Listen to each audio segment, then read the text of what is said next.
Hello, welcome back. Another very short turn, I think. Got lots of research done. We're going to get the conjuration now and then go up evocations. And that's fine. We're going to do the alteration stuff. We can now forge some basics. Russ claimed the Silver Throne. I think that means he's on the opposite side of his territory from where I am. Which is nice. Search for sites, found nothing, and then found nothing, and then found one. Well of white water. That's one water gem. Saramatia declared Ip, the prophet of choice cut of NB booty. And Agatha declared Mars, it's boring and dusty. The prophet of bad sci-fi fantasy series, Prince of Bricks. Behemoth's Wrath, we got 2 Earth Gems. In Mia, a festival was held. Everyone was celebrating and faith has increased in the province. And we finished our fortress in Bycliffe. We also got a national hero. This is Gula, the Mother Ghoul. So she's also an assassin. Also a blood searcher. 50% regen. With 14 hit points. So she's a death and blood mage. That sounds really cool. I haven't done the videos on the death and blood spells yet, so I don't know what's in these paths. So far I've done fire, earth, air, astral, and nature. So I don't know. I don't know what the targets are for death. We'll take a look at that. I guess after this video I'll go and do that and look what death spells there are. He's a pretty good researcher at least. Okay, so still a relatively simple turn. This might not go the way I wanted it to. Apparently Omar is just crushing TC. And Pan has decided, you know what? I don't want to fight this guy. So maybe this part of the world won't get locked into war after all. That's a shame. So I'll have to continue to make sure... Well, keep an eye on things over here. I'm going to do my best to ignore it though. I'm projecting a little bit of force on the map over here. Maybe that looks scary. People have to assume I have djinns and things around because they can't see them on the map, but... yeah. For now though, our plan is still the same. A bunch of forging this turn. I'm forging Thunder Whips and Stone Birds. Thunder Whips are whips, Stone Birds are these things.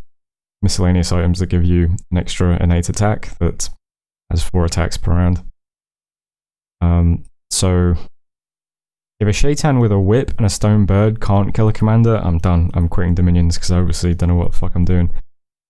So let's we'll forge those pieces of gear. Next turn we'll send the Shaitans over here.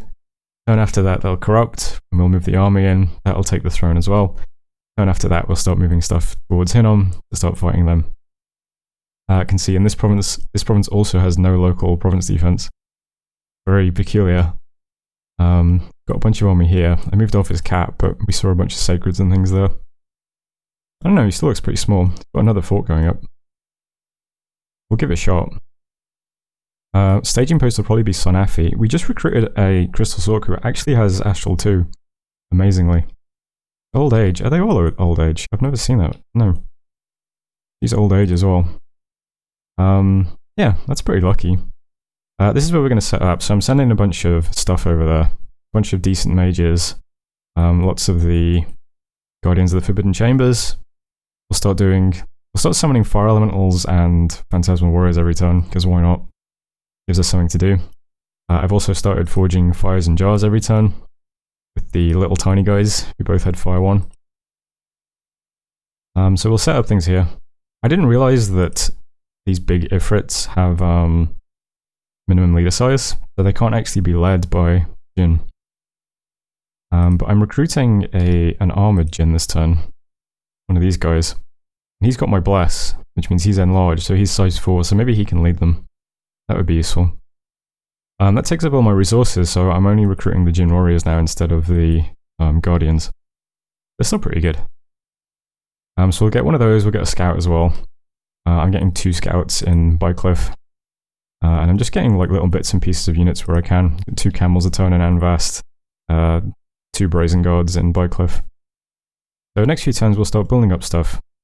We'll hit all these inner provinces with our flying dudes on turn 1 of the war. And then move on to White Harbour or Hinnom, I guess.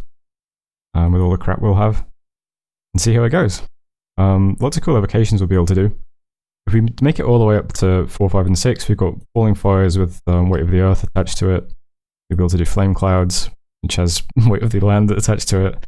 There's this one that costs a gem. Fire orbs, AoE 11, 26 points of damage with a shock, with a fatigue shock. Pillar of Flame if you get all the way to 6. This is an AoE 1 spell that does AoE 32 fatigue damage. Kind of interesting. Our Amazons will be able to do some good stuff as well. There's Stellar Cascades at 4, and then there's bigger versions down here at 6. There's improved. This is a lingering Stellar Cascades that has a confusion effect. And there's even a really weird one, which is... How do I see it? Is it air? Yeah, Unending Chain Lightning. So this is a chaining 10 lightning damage attack. Only 3 damage, but it's armor negating. And it does extra effects Space Warp. That'll be kind of interesting too. Maybe in like 4 or 5 turns we'll start warring someone and see how that goes. And over the next few turns we'll just finish off this throne and keep an eye on our neighbours, I guess. Hope this isn't too dull to watch at this juncture, but yeah. Next few videos things might start happening. I think that's it for this turn. These guys are just going to carry on site searching. I'll bring my god over to Synafi as well next, just so you can drop living Mercuries during the war. I'm sure that'll be useful. I might be overestimating them because they're only size 2. Usually when you see living Mercuries, they're size 6, aren't they? Or whatever. When a Gartha brings them out, and they're pretty cool. But maybe a bunch of size 2 ones just trash, I don't know. Anything else happening? Whip, Jar, Stonebird. Fortress is done next turn. Jar. That's it. So that was turn 19, thanks for watching, and I'll see you next turn. Hello, welcome back. Got some Conjuration done. What's it 2? Lots of nature stuff. I saw that Mound King here requires 2 gems. It says that the Mound King is an undead general but will leave once the battle is over. I wonder if that's true or not. Not sure we'll use anything here really. We'll keep going though. There's some good stuff at 4. We'll have the tiny fire elementals. We'll descend small living Mercuries. 9 living Mercuries. Cave grubs are always useful. They don't even need a cave, which is funny. What else was here? Buffalo. I might summon some buffalo, why not? Yeah, so we'll do that, and then we'll jump up Evocation, I think. I might get some Thaumaturgy just to get the site searching spells as well. We've got Augury, Auspex, and Gnome Lore in here. That might be good. Anyway, search for sites, didn't find any. Can't really find many sites this game. And the 3 events, we got plus 15 defense in the Bowl of Dust, great. 1 fire gem, and a good tax harvest in Synafi. There you go. We had our scout discovered in Pan, that's a shame. And we finished our fortress in Anvast. We've got 2 fortresses up now. All our infrastructure is done, just Norm that we need to develop one day. And this turn, the big thing is I can see a big Elmore stack on my border. These salamanders, I believe, do a Mind Blast that also has fire damage on it. I might be wrong about that. I've seen screenshots of some kind of creature like that. I don't know, his Bless is Quickness and Twist Fey, I think, as well. That's kind of scary.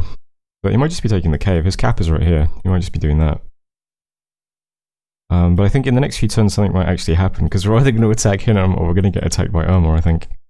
It looks like TC has been just crushed really quickly. He's like here somewhere. But he's down to like 2 provinces already. Doesn't look good. My big worry is that since Ramk isn't attacking, Pangaea isn't attacking Elmore, he went and said to him, hey, do you want to gang up on Ubar instead? And now they're both going to attack me. That would suck. I said to Saro, hey, if Elmore attacks one of us, shall we ally and fight him off? You seemed amenable to that. So, either way, I'll get locked into something with Elmore if something happens. That's Diplo. But for now, we'll see what that stuck does. I did send Elmore a message and said, if you're taking caves, can you just take this one and leave this one for me? Which, by the way, has a gold deposit, which I guess we spied when we were stationed here briefly with the Shaitan. I still can't see what the commander is here. I wish I could. Yeah, anyway, that's Diplo stuff. As for the turn, we're now, what, 3 turns away from a war, I guess? So we're still just putting pieces in place. Sending out the 2 Shaitans and Mudwoods, first of all. These guys have whips, and they have Stonebirds, They also have some other little bits and pieces. There's no way they died to a commander. We're going to wrap up Mudwood. We're going to take it. That will, I think, give us the resources in our fort as well. Nice. Hopefully it's a nice province.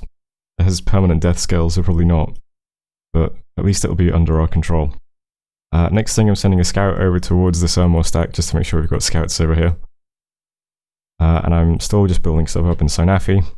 We've got quite a few units here now. We've got nice Kappa and the Ethereal guys, and some Phantasma warriors. We'll start summoning more and more stuff here. I've got a couple of camels over here, some more camels over here. We've got stuff we can deploy. Looks like this province now has 1 point of province defense, and this fortress I think also, yeah, 1 point of province defense. Maybe that's what Hinnom does, just he just puts 1 point everywhere. So we can probably take all of those provinces on turn 1 of the war with a bunch of Jin squads that have no problems. So let's see. We just need to get things up and running. I do honestly think, where is it? I do honestly think this spell will be quite good as well, to drop on armies and things. See how it goes. We're going to need water gem income to actually use it, which is why I'm really hoping we find a water site somewhere. We've got one, right? Yeah. The well of white water we found. Other than that, lots of forging this turn. Still doing fires and jars. Getting some alquils out. I'll do alquils for this one turn, and this will be the last turn I do jars. And we've got 2 already. So we'll have gems if we need to use gems for spells. And this last arrow is just more scouts. Some more scouts heading towards Hinnom. And that's it for the turn. Still pretty simple. Turn 20. Yeah, I suppose we're getting to the end of year 2. We should really be warring someone by now. I guess we're a bit behind, but we are still taking provinces and stuff, so it's not too bad.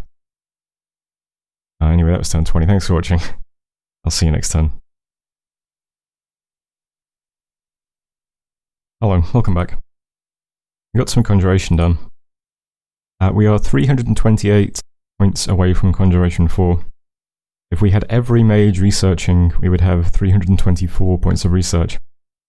This is achingly close to conjuration 4.